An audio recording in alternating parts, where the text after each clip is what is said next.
July is Men's Mental Health Month, and as Asian American men, we cannot ignore the issue. Because according to a report last year in 2024, Asian men's rate of blank has increased by 72%. We need to take care of our mental health, especially because American society and Western society is constantly gaslighting us.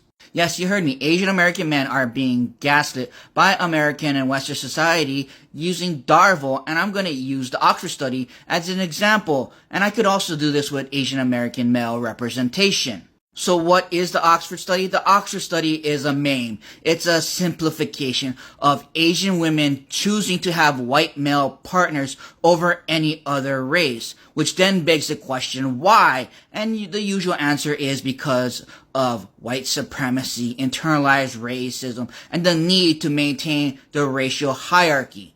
Asian men are being gaslit in two ways. The first one being the denial or rejection of the Oxford study through various means. The second one is the refuse to accept or acknowledge how Asian women play a role in perpetuating the asexual, undesirable Asian male stereotype.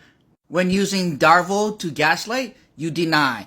As denying their actions, the abusers attempt to create doubt and confusion, making it harder for you to hold them accountable. And here's Western media doing their best to deny the Oxford study because, as I said, it's a meme, not a real actual study. While the person who created it tried to use an actual study, it turned into a meme because people have recognized the pattern. And here's another article that denies the existence of the Oxford study and tries to use that this paper that was used in the original one does deny. But I said it's a meme. So if I give you another article that says that what the Oxford study represents is true, you should accept it. Like this paper, Urigami Among Asian Women. Because before the Oxford study became a meme, I learned it in sociology as urigami.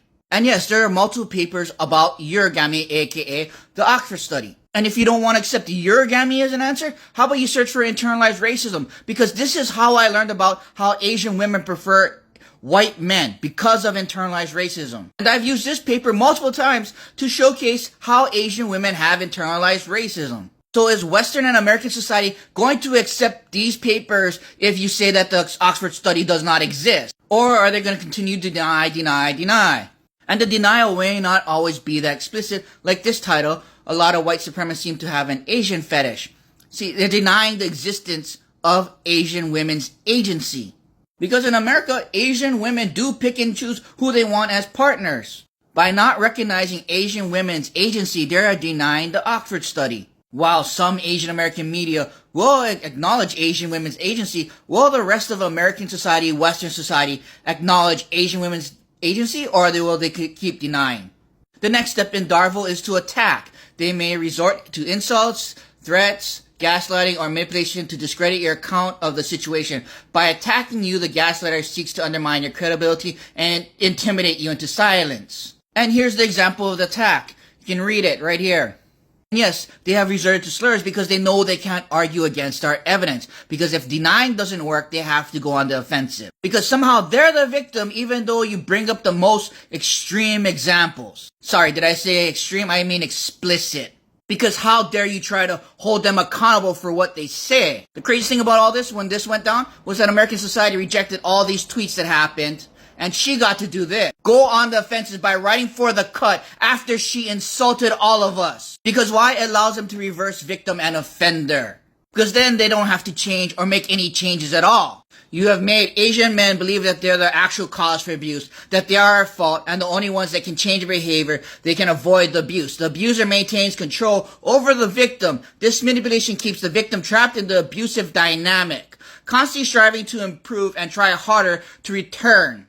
And here's an explicit example. I see discourse on Asian women dating non-Asian men. Within the Asian American community, a lot of the times it's Asian men up in arms about it. And they're like, oh, Asian girls say that they won't do this because we remind them too much of their fathers and brothers. What do we all look alike to you? That's internalized racism. And like, here's the thing, I can't speak for every Asian American woman who doesn't particularly want to date an Asian man. But for me personally, no, it's not the way you look. It's the way you behave. It's the way you act, including the way you're acting right now, responding to this video. I was raised with an older brother, and so I am very, very cognizant of the fact that I was raised differently than he was because I am a woman.